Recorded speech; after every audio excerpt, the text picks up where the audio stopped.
প্রিয় আলু চাষি ভাইরা আসসালামু আলাইকুম। আজকে নতুন একটি এপিসোডে আপনাদেরকে স্বাগত। আজকের যে আলোচনা, দ্রুত আলু কীভাবে ফলন বৃদ্ধি করবেন, প্রত্যেকটা চাষি ভাইয়ের স্বপ্ন। মাঠ ভরা ফসল, সুস্থ সবুজ সতেজ ক্ষেত, এটা প্রত্যেকটা চাষির একটি কাঙ্ক্ষিত আশা থাকে, চাওয়া থাকে। সেক্ষেত্রে যদি আপনি ভালো ফলন নিশ্চিত করতে না পারেন, বিভিন্ন বৈরী আবহাওয়া, প্রতিকূল আবহাওয়া, বিভিন্ন সমস্যা এবং ফেস করতে হয় চাষি ভাইদের। এক্ষেত্রে কীভাবে এগুলোকে সেফটি হিসেবে আপনারা ভালো পদক্ষেপগুলো গ্রহণ করবেন, পাশাপাশি আপনার কীভাবে আলুর ফলন বৃদ্ধি করবেন। কারণ আলুর ফলন যদি আপনি বৃদ্ধি করতে না পারেন, তাহলে আপনি কাঙ্ক্ষিত যে ফসলটা আপনার প্রাপ্য, সেটা থেকে আপনি বঞ্চিত হবেন। তো আমরা সেই বিষয়ে কথা বলবো। তো অনেক কিছু বাড়তি কথা বললাম। তো এর মধ্যে যারা নতুন দর্শক ভাইরা অবশ্যই বলতেছে, আবার আমার নতুন চ্যানেল, অবশ্যই চ্যানেলটা সাবস্ক্রাইব করে আমাকে সহযোগিতা করবেন। যারা অলরেডি সাবস্ক্রাইব করেছেন তাদেরকে অসংখ্য ধন্যবাদ। তো আমরা যেহেতু মূল বিষয় যে আলুর ফলন কীভাবে বৃদ্ধি করবেন, অর্থাৎ পিজিআর, অনেক চাষি ভাই দ্বিধাদ্বন্দ্বে পড়ে থাকেন যে আসলে সঠিক সময় সঠিক পিজিআর আমরা কি ব্যবহার করব।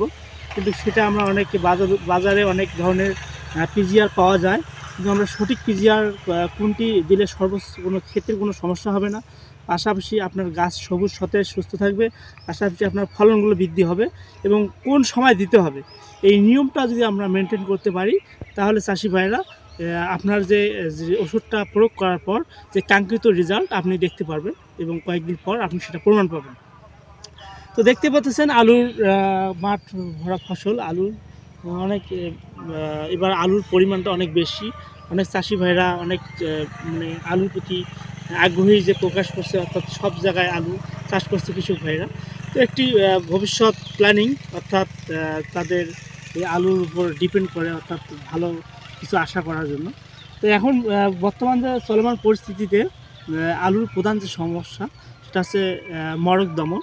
তো এর পাশাপাশি বিভিন্ন ইনসেক্টিসাইড অর্থাৎ পোকার উপদ্রব তো আছে, কিন্তু মূল যে লক্ষ্য সেটি হচ্ছে আমাদের আমি পিজিআর পাশাপাশি আর কয়েকটা বিষয় বলি। প্রথম স্প্রে শুরু করবেন, আবার বলতেছি, ম্যানকোজেব দিয়ে শুরু করবেন আপনারা। শেষে যায় একদম অতিরিক্ত শেষ পর্যায়ে মেটালেক্সিল গ্রুপ দিয়ে আপনারা স্প্রে করবেন। কিন্তু এই নিয়ে আমার একটি অলরেডি ইউটিউবে ভিডিও আপলোড করা আছে, অর্থাৎ শুরু থেকে শেষ পর্যন্ত প্রথম স্প্রে, দ্বিতীয়, তৃতীয় স্প্রে, কী কী স্প্রে করবেন সমস্ত বিষয় আমার ইউটিউবে ভিডিওটা আপলোড অলরেডি আছে, চাইলে আপনারা সেখান থেকে দেখে নিতে পারেন। পাশাপাশি যে আমি পিজিআর নিয়ে কথা বলবো, কারণ পিজিআর কেন ব্যবহার করবেন।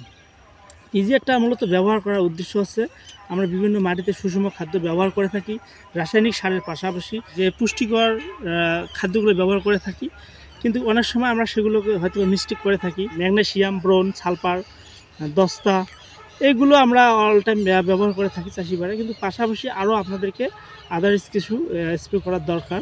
পিজিআর কেন ব্যবহার করবেন, কারণ পিজিআর ব্যবহার করলে আপনার ফলনটা বেশি হবে, অর্থাৎ সাধারণ তুলনায় একটু হলে বেশি হবে।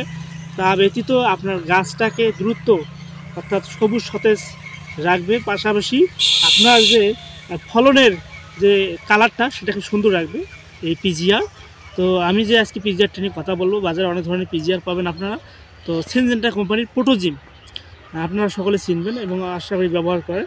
তো এই পোটোজিমটা কখন ব্যবহার করবেন, আমরা কিন্তু আলু চাষে ধারাবাহিকতা, অর্থাৎ স্প্রে যে শিডিউলটা, এটা আমরা মেনটেন করতে পারি না। অর্থাৎ শেষে যায় আমরা পিজিআর কিন্তু শেষে যায় ব্যবহার করি, কিন্তু সে সময় পিজিআর যদি আমরা ব্যবহার করি, সে সময় কিন্তু ভালো ফলন কখনো আশা করা যায় না, কারণ যে কাঙ্ক্ষিত রেজাল্ট আপনি পাবেন না। কারণ পিজিআর ব্যবহার করার একটা নিয়ম আছে, আপনার চারা রোপণের খেয়াল রাখবেন, প্রত্যেকটা জিনিস কিন্তু হিসাব করে করাটা সবচেয়ে ভালো। আপনি চারা রোপণ করবেন কয় তারিখ, এটা ডেটটা লিখে রাখবেন। এই হিসাব অনুযায়ী যদি আপনি শিডিউল অনুযায়ী যদি স্প্রেগুলো করেন, ছত্রাকনাশক, কীটনাশক, পিজিআর, তাহলে দেখবেন আপনি কাঙ্ক্ষিত রেজাল্টটা পাবেন। তো সেক্ষেত্রে প্রথম স্প্রে, অর্থাৎ আপনার ম্যানকোজেবের পর আপনি 20 থেকে অর্থাৎ 25 দিনের মধ্যে আপনি অবশ্যই এই পোটোজিম ব্যবহার করবেন। এই ক্ষেত্রে আপনার গাছের গ্রোথটা ভালো রাখবে। পাশাপাশি আপনারা 30 থেকে 35 দিনে আরেকবার আপনারা এই পিজিআর ব্যবহার করবেন। সেক্ষেত্রে সে সময় আপনার আলু যে টিউবটা শুরু হবে, এই টিউবারটা, সেক্ষেত্রে যদি আপনি ব্যবহার করেন, তাহলে সেক্ষেত্রে আপনার আলুর টিউবারগুলো বেশি হবে, পাশাপাশি আপনার আলুগুলো বড় বড় হবে এবং দ্রুত এর কার্যকারিতা পাবেন। কিন্তু আপনারা যদি শেষে যায় ব্যবহার করেন, সেটা কাঙ্ক্ষিত কোনো রেজাল্ট পাবেন না আপনি। তো অবশ্যই পরপর আপনারা 2 বার ব্যবহার করবেন পিজিআর। আপনারা 10 থেকে 12 দিনের মধ্যে 2 বার ব্যবহার করবেন। প্রথম একবার ব্যবহার করার পর আপনার 10-12 দিন পর বা 15 দিন পর আবার একবার ব্যবহার করবেন। সেক্ষেত্রে আপনি প্রথমবার চাইলে আপনি ম্যানকোজেবের সাথে ব্যবহার করতে পারেন, চাইলে আপনি আলাদাভাবে ব্যবহার করতে পারেন। আলাদা ব্যবহার করলে আমি মনে করি সবচেয়ে বেটার।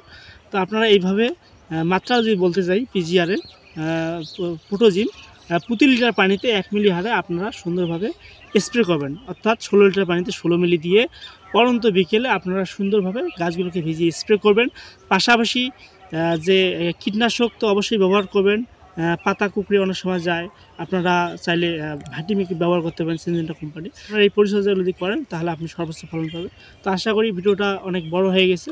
যদি অবশ্যই ভিডিওটা আপনাদের কোনো কাজে আসে, আবারও বলতেছি চ্যানেলটা সাবস্ক্রাইব করে পাশে থাকবেন। আজকে আলোচনা এই পর্যন্ত। সবাই ভালো থাকবেন, সুস্থ থাকবেন। আল্লাহ হাফিজ।